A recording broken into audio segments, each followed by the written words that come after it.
দেখুন ২১শে জানুয়ারি কত মানুষ ভিড় হবে এক্সাক্ট গুনে বলতে আমি পারবো না, কিন্তু আমাদের আশা আছে আগেবারে যা লোক হয়েছে তার দ্বিগুণ লোক হবে, লক্ষ লক্ষ লোক হবে। আপনারা দেখবেন কলকাতার রাস্তা আইএসএফ এর কর্মীদের দখলে চলে এসছে, শুধু আইএসএফ এর ঝান্ডা আর আইএসএফ এর কর্মী কলকাতার রাস্তা ভরে গেছে, এটা আমাদের আশা।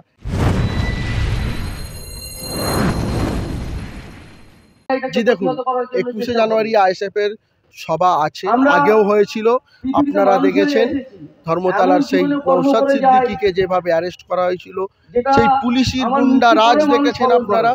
নির্মমভাবে আমাদের বিধায়ক, আমাদের চেয়ারম্যান সহ আমাদের কর্মী নেতাদেরকে যেভাবে পুলিশ লাঠিচার্জ করেছিল আপনারা দেখেছেন। তা থেকে আশা করছি মানুষ এই পুলিশের লাঠিচার্জের জবাব দিয়ে আগে যা লোক হয়েছে তার দ্বিগুণ লোক এবারে কলকাতায় মানুষ যাবে নওশাদ সিদ্দিকীকে ভালোবেসে এই সরকারের এই পুলিশের অত্যাচারের বিরুদ্ধে।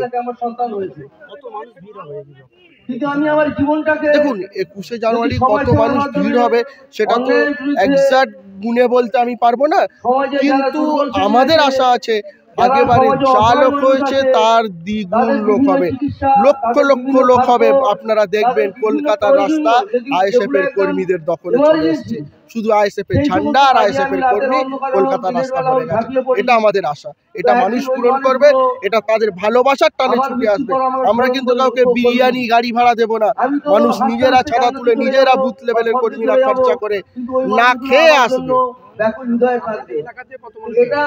দেখুন যদি আপনি বলেন হাওড়া জেলার কথা, সত্যি কথা বলতে গেলে আইএসএফ যে জেলাগুলোই মজবুত ভাবে সংগঠন করেছে তার মধ্যে রয়েছে ২ উত্তর দক্ষিণ ২৪ পরগনা এবং উত্তরবঙ্গের মালদা মুর্শিদাবাদ, এগুলো বাদ দিলেই তারপরেই আসে হাওড়া জেলার কথা।